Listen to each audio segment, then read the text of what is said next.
All right, today we're going to be tearing into the Yamaha Grizzly 350 clutch system. I'm going to show you how to replace the belt, as well as go through your front primary clutch here and your secondary rear clutch here. I'm going to show you how to remove those, and then more importantly, how to install those. Common problem on these is not getting them installed correctly. So I want to make sure to show you how to do that right, and make sure that you only have to do this one time, as opposed to breaking all of these components here by doing it wrong. You want to make sure and stick around for the end of the video so I can show you exactly how to install this correctly. Now, a couple different special tools I'm going to have during this video here. I'm going to put links below. If you guys have questions or comments, make sure you leave those in the comments below as well. Make sure you ask any questions you'd like to ask, any questions that you have. Make sure you didn't ask those. I'd like to help you guys out, get these clutches installed correctly, get those belts replaced the proper way. Also, if this video has been helpful, make sure you give us a thumbs up. We always appreciate that. If you want to see more videos on this Yamaha Grizzly 350 or hundreds of other videos on ATVs and motorcycle, make sure you subscribe to our channel, hit the notification bell so you guys are made aware when those videos come out. I appreciate all you guys' support. Thank you for continuing to watch. Again, questions, leave those in the comments below. I'll try to get to those as fast as I can, help you guys out. Thanks for watching. We're gonna go ahead and get into this clutch system.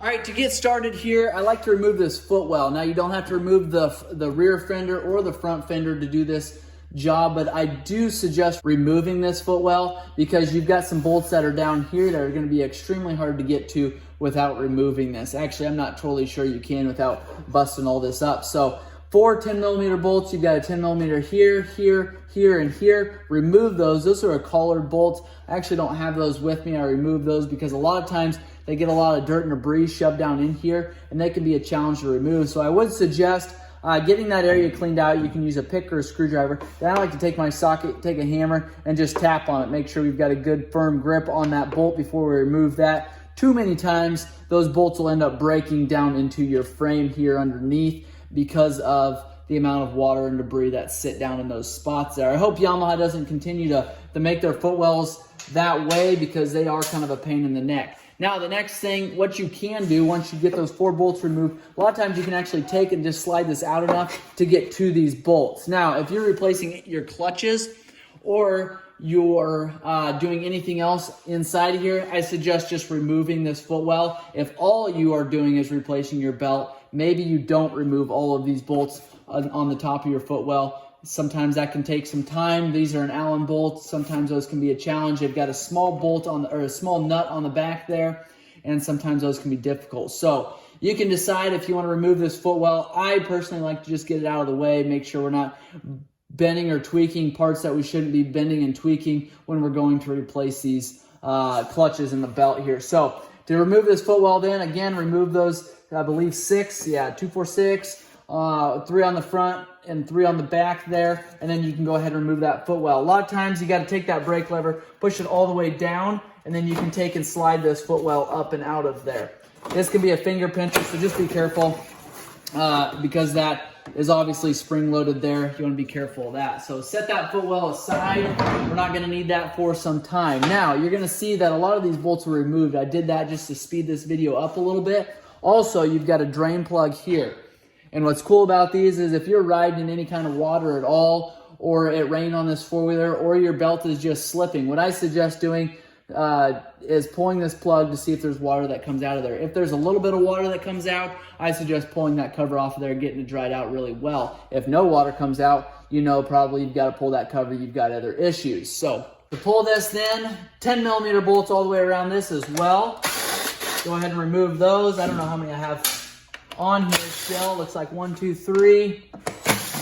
And then up in here, if this one here you see it's hidden, what I like to do is use a 1/4-inch socket along with a 1/4-inch extension. That allows me to get in behind here, get in behind the fender, and then you can actually take and remove that just like that. It might score up your fender a little bit, or the other thing you can do is take a crowbar, stick it underneath there, pry it up just a little bit. You don't want to break or damage this if you don't have to, but for whatever reason they put a bolt right in behind this cover here and is extremely hard to get to.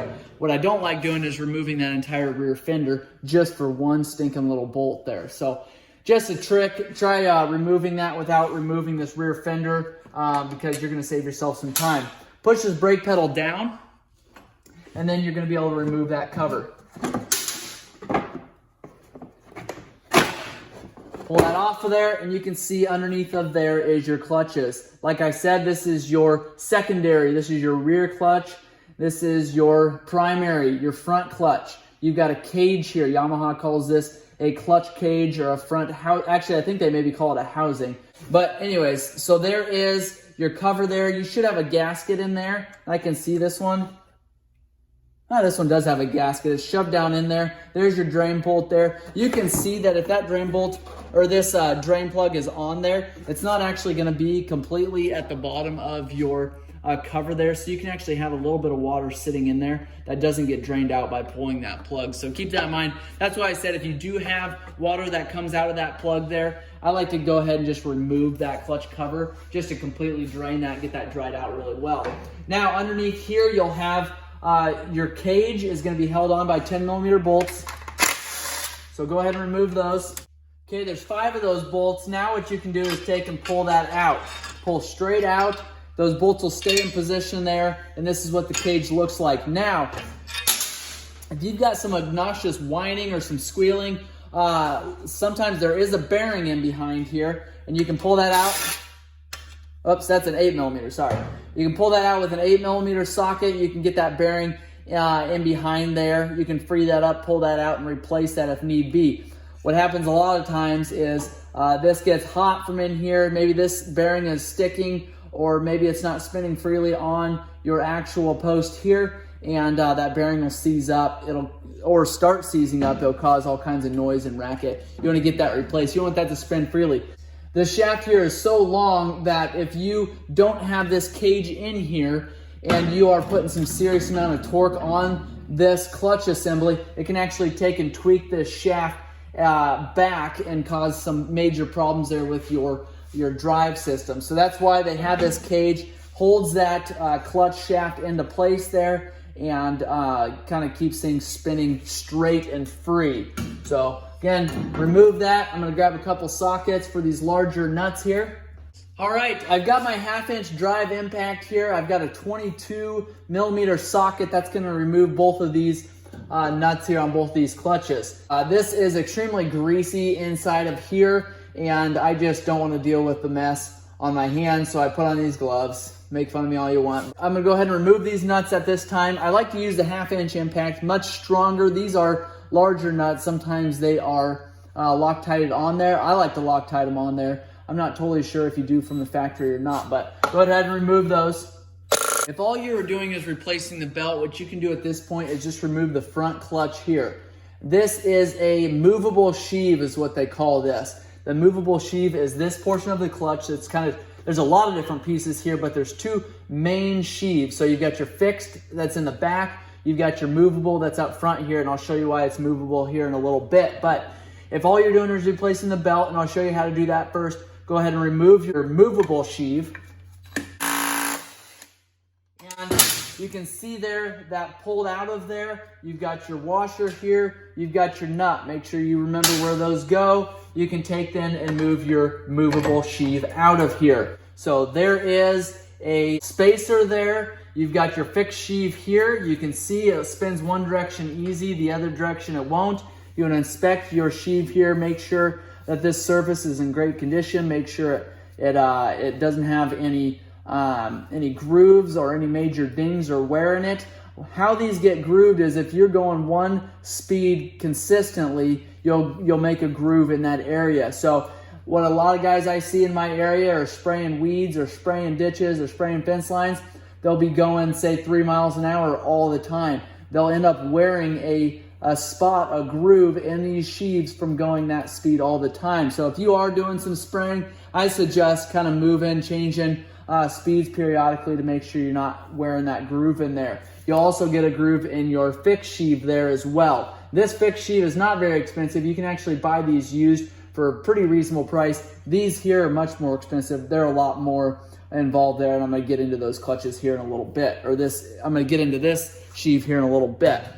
So set that down. Now we can replace our belt. Now what I do is I'll take and just spin that off of there just like that. If your belt is directional, some brands make a directional one, some of them don't, but make sure you get that put on the right position there and make sure that everything is seated properly. Now, if you're wanting to remove your secondary clutch now, set your belt aside, your fixed sheave can just pull right off of there, slide it off of there, and then in behind this sheave is your centrifugal clutch. And I'll get into that here in a little bit. That's a little more intense. You may want to have an extra cup of coffee before you dig into that.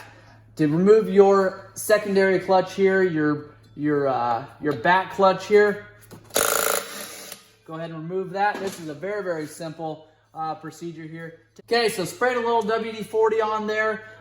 You can take and tap on it with a rubber mallet. You can take then and pull that off of there. Typically, you don't have to do any of that. It doesn't need the WD-40, nor does it need the rubber mallet. What you don't want to do is take a sledgehammer and start pounding on it. You're going to damage some stuff. So this is very, very breakable, very, very expensive, and you don't want to have to replace that just because you got impatient and used a steel hammer. So go ahead and remove that one. You can replace this. These do come in different pieces here. I would suggest taking this to a Yamaha dealership to get this removed. Spring loaded here, and you can lose body parts taking that apart. So just be really careful doing that. If you want to jump into that, go for it. Wear a safety helmet, glasses, steel toe boots.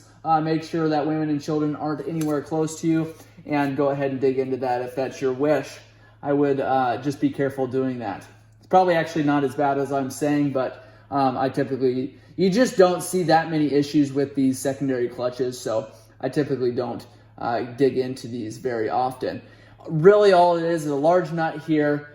This is a keeper here. You've got a spring here, but this spring does have some serious tension. So if you were to take and spin this, it's very, very hard to do.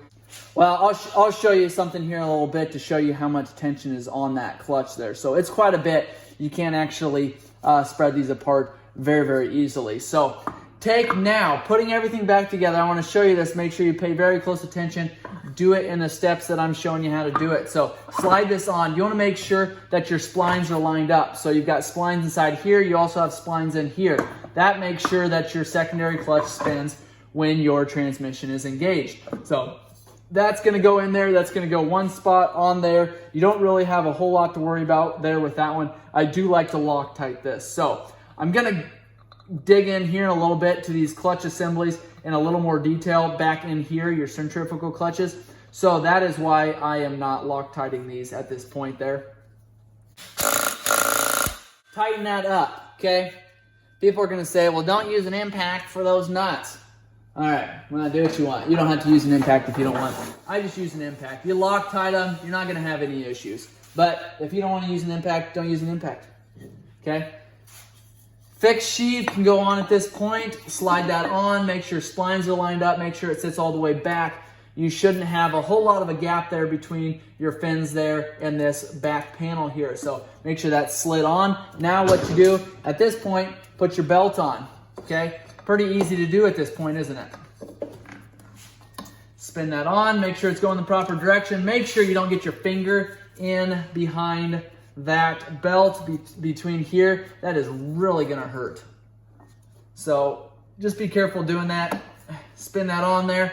Before we put our movable sheave on, what I want you to do is grab 2 bolts, and you can use actually the bolts that you used to remove that hold your clutch cover on. You can take those and put them in these bolt holes here. Now, if you don't do this step, I promise you, you will have some damaged parts, possibly a broken leg, possibly a destroyed four-wheeler. So just make sure you do this step, make sure it's done right. Okay, take 2 of these bolts here, run them in, okay? Take and spin them in a little, spin in maybe a 1/2 inch. Take and spin it in another 1/2 inch, this one a 1/2 inch. Then you can go another 1/4 inch or so, just like that. Now, I'm gonna give you a close-up of what that looks like so you can see the process here, because these bolts that are spreading these sheaves out will allow that belt to be sucked down into these sheaves here. That'll allow you to get your front primary clutch on your adjustable clutch here, your movable sheave here. So that now can be slid on. And I'm gonna slide this on and then I'll show you what that looks like, give you a close up. So now what I do before I go on all the way, I'll actually take both hands here and I'll just give us a little bit of room, slide it on there. Pay attention now to what this looks like when I give you a close up.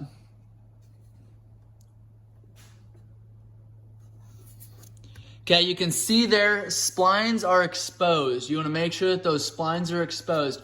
You also want to make sure that you've got good clearance back here. Okay, you see how far that belt is down there? You could actually run these bolts in a little bit farther, push those sheaves out a little bit more, and get that belt a little more slack, push down in there a little bit more. Okay, what you don't want to do is if these sheaves are completely closed, that belt is going to be clear up here. You can actually see belt above these sheaves here. You're going to slide that on, and I'm going to show you what that looks like here. Okay, so on this one here, it's going to be hard to do with one hand. Okay, again, you can see what those splines look like there, how much of those splines you can see. Okay, if I were to take these bolts out, I'll show you what that looks like. Okay, we'll take and spin that a couple times. What that does is actually allows that belt to ride back up to where it would typically be. Okay, you see how far up that belt is now. You can actually see that belt above this sheave here. Now, if I take and we're just to push that on, you think, boy, that fits really well. You grab your bolt and your washer there. Grab your bolt and your washer there, slide that on. You think, boy, I'm doing a great job. This is going to be awesome. I'm going to be riding here in no time. We're going to tighten this up. Okay, it feels like it's tight, doesn't it? Okay, now you start your four-wheeler. You get your cage on there. You get your belt cover on there. You start going. What happens is this sheave is actually going to open up. Your back sheave is going to open up. Your secondary clutch, that belt's going to drop down in there. That's going to allow now that there's going to put some pressure on here. It's also going to take and back that bolt off of there. Now this cage is probably going to stop that nut from backing completely out of there because this cage is on here, but more than likely that nut's going to come off at some point. This clutch is all going to come apart, and inside here, when I show you what it looks like inside here, all these rollers are going to come down, they're going to drop everywhere, and you're going to have some serious clutch problems inside here. I told you this was the expensive piece. This is expensive. Those weights are very expensive in here, and I believe there's 2, 4, maybe 6 or 8 of those weights, and those are not cheap. You're going to damage, you're going to bust those up. You could potentially damage a sheave here. If you ride too long like that, you're going to damage your cage here, and then you're going to have some serious components that are broken here. So again, what you do, run these bolts in, and I've done several other videos on the Yamaha. The Kodiaks are the same way. The newer Grizzlies are all the same way. They're actually, even the Grizzly 550s, the really new ones, are the same way. So just make sure that you get this done right. Like I said earlier, run these as far in as you need to. I don't think you can actually run them in too far. You'd run out of threads here before you ran them in too far to break anything. So now I'm going to loosen this back up again. Okay, make sure you've got good movement there. Make sure those splines are completely exposed.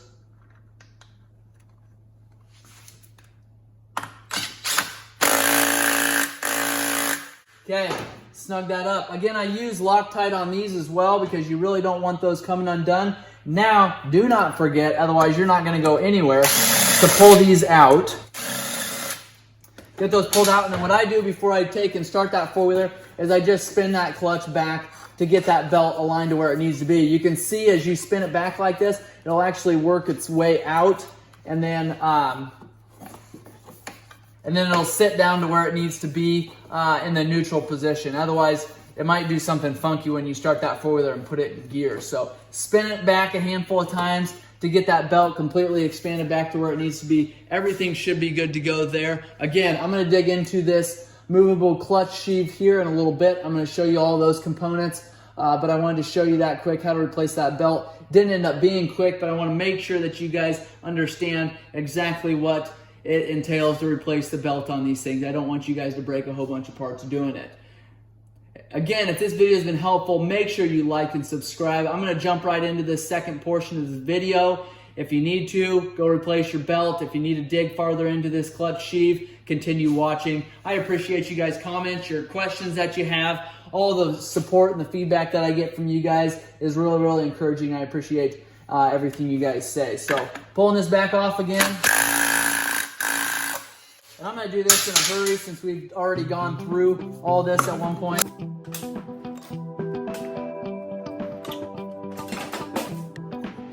Fix sheave here. Now what I'm going to do, and actually I kind of decided to turn directions here. I was going to dig into this clutch assembly here that's back behind this cover here. I'm not going to do that quite yet. I will do that, so make sure you stick around for that. But what I really want to do is get into this clutch sheave here while we've got all these components spread out across our bench here. I'm going to take you over to a different bench and we're going to go through that at this time.